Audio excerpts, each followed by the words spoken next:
Psaume chapitre 5 verset 12. Psaume chapitre 5 verset 12. Car tu bénis le juste, Éternel, tu l'entoures de ta grâce comme d'un bouclier. Psaume chapitre 5 verset 12. Car tu bénis le juste, Éternel, tu l'entoures de ta grâce comme d'un bouclier. Psaume chapitre 5 verset 12. Car tu bénis le juste, Éternel, tu l'entoures de ta grâce. Bonjour bien-aimés, c'est l'heure de la prière et de la repentance. En ce mercredi 16 avril 2025, prions ensemble. Seigneur, en ce nouveau jour que tu fais, nous venons te louer et te confier chaque instant. Père Céleste, merci pour le souffle de vie, pour ta fidélité renouvelée et pour ta grâce infinie. En ce mercredi, dirige nos pas, garde nos pensées centrées sur toi et accorde-nous la force de surmonter chaque défi. Remplis-nous de ta paix et de ton amour afin que nous soyons lumière autour de nous. Comme il est écrit, car tu bénis le juste, Éternel, tu l'entoures de ta grâce comme d'un bouclier. Psaume chapitre 5, verset 12. Bien-aimé, si tu n'as pas encore reçu le Seigneur Jésus-Christ dans ta vie comme ton sauveur personnel et ton Seigneur, je vais t'inviter à prier avec moi. Je vais t'inviter à te repentir. Je vais t'inviter à le faire aujourd'hui. Tu vas donc répéter cette prière après moi, bien-aimé. Seigneur Jésus-Christ, Seigneur Jésus-Christ, je reconnais que je suis un pécheur. Je reconnais que je suis un pécheur. Je t'invite dans ma vie. Je t'invite dans ma vie. Je te demande pardon pour les fautes et les offenses dont je suis coupable. Je te demande pardon pour les fautes et les offenses dont je suis coupable. Pardonne-moi, Seigneur. C'est moi qui mérite la mort. C'est moi qui mérite la prison. C'est moi qui mérite la crucifixion à la croix. C'est moi qui méritais tout cela, car je suis un menteur. Je suis un voleur.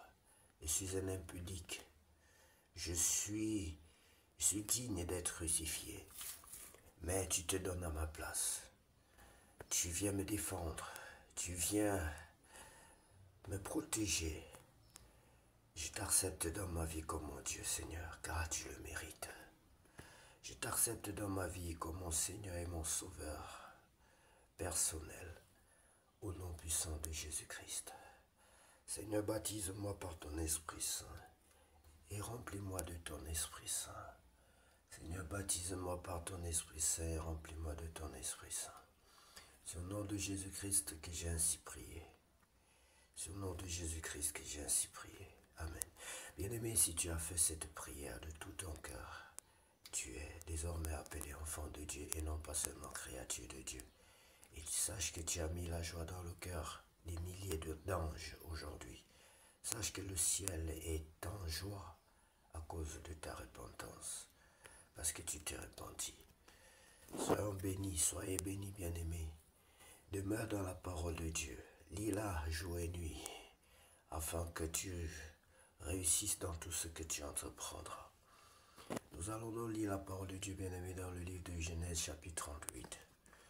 Judas était mort. En ce temps-là, Judas s'éloigna de ses frères et se retira vers un homme d'Adullam, nommé Hira. Là, Judas vit la fille d'un Cananéen, nommé Shua. Il la prit pour femme et alla vers elle. Elle devint enceinte et enfanta un fils qu'elle appela Er. Elle devint encore enceinte et enfanta un fils qu'elle appela Onan. Elle enfanta de nouveau un fils qu'elle appela Shelah. Judas était à Zib quand elle enfanta. Judas prit pour son premier-né, une femme nommée Tamar. Premier-né de Juda, était méchant aux yeux de l'Éternel, et l'Éternel le fit mourir. Alors Juda dit à Onan, va vers la femme de ton frère, prends-la comme beau-frère et suscite une postérité à ton frère. Onan, sachant que cette postérité ne serait pas à lui, se souillait à terre lorsqu'il allait vers la femme de son frère, afin de ne pas donner de postérité à son frère, ce qui le faisait déplu à l'Éternel, qui le fit aussi mourir. Alors Juda dit à Tamar, sa belle-fille, demeure veuve dans la maison de ton père jusqu'à ce que Sheila, mon fils, soit grand. Il parlait ainsi dans la crainte que Sheila ne meure comme ses frères. Tamar s'en alla, et elle habita dans la maison de son père. Les jours s'écoulèrent, et la fille de Shua, femme de Juda, mourut. Lorsque Juda fut consolé, il monta à Timna vers ceux qui tondaient ses brebis, lui et son ami Ira, la Doulamite. On en informa Tamar et on lui dit, voici ton beau-père qui monte à Timna pour tondre ses brebis. Alors elle ôta ses habits de veuve, elle se couvrit d'un voile et s'enveloppa, et elle s'assit à l'entrée d'Énaïm sur le chemin de Timna, car elle voyait que Sheila était devenu grand et qu'elle ne lui était point donnée pour femme. Juda la vit et la prit pour une prostituée parce qu'elle avait couvert son visage. Il l'aborda sur le chemin et dit, laisse-moi aller vers toi, car il ne connut pas que c'était sa belle-fille. Elle dit, que me donneras-tu pour venir vers moi? Il répondit, je t'enverrai un chevreau de mon troupeau.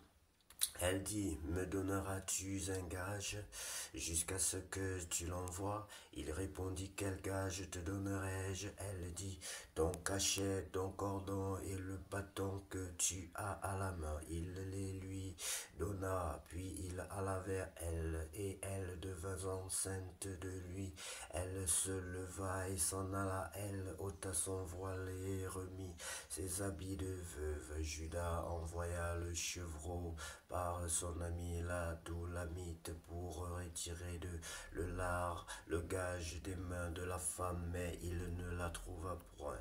Il interrogea les gens du lieu en disant, où est cette prostituée qui se tenait à Énaïm sur le chemin? Ils répondirent, il n'y a point eu ici de prostituée. Il retourna auprès de Juda et dit, je ne l'ai pas trouvée. Et même les gens du lieu ont dit, il n'y a point eu ici de prostituée. Juda dit, qu'elle garde ce qu'elle a, ne nous exposons pas au mépris. Voici, j'ai envoyé ce chevreau et tu ne l'as pas trouvé. Environ 3 mois après, on vint dire à Juda, Tamar, ta belle-fille, s'est prostituée, et même la voilà enceinte à la suite de sa prostitution. Et Juda dit, faites-la sortir et qu'elle soit brûlée. Comme on la menait dehors, elle fit dire à son beau-père, c'est de l'homme à qui ces choses appartiennent que je suis enceinte. Reconnais, je te prie, à qui sont ce cachet, ce cordon et ce bâton? Juda les reconnut et dit, elle est moins coupable que moi, puisque je ne l'ai pas donné à Sheila, mon fils, et il ne l'a connu. Il ne la connut plus. Quand elle fut au moment d'accoucher, voici, il y avait 2 jumeaux dans son ventre, et pendant l'accouchement, il y en eut un qui présenta la main. La sage-femme la prit et y attacha un fil cramoisi.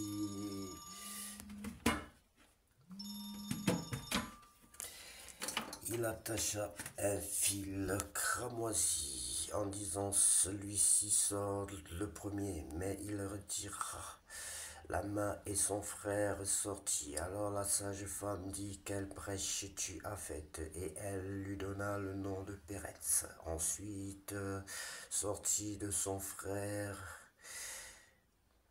qui avait à la main le fil cramoisi, et on lui donna le nom de Zérach. Merci Seigneur pour ta parole.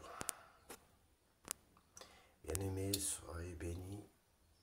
Priez et demandez au Saint-Esprit de vous aider à comprendre la parole de Dieu. Nous lisons, nous ne comprenons pas, mais nous lirons toujours. Nous lisons, nous comprenons, nous lirons toujours. Nous lisons parce qu'il est écrit que nous devons lire. Et nous comprendrons parce que le Saint-Esprit est là pour nous orienter, nous aider à comprendre. Dieu n'est pas un homme pour mentir, ni le Fils de l'homme pour se repentir.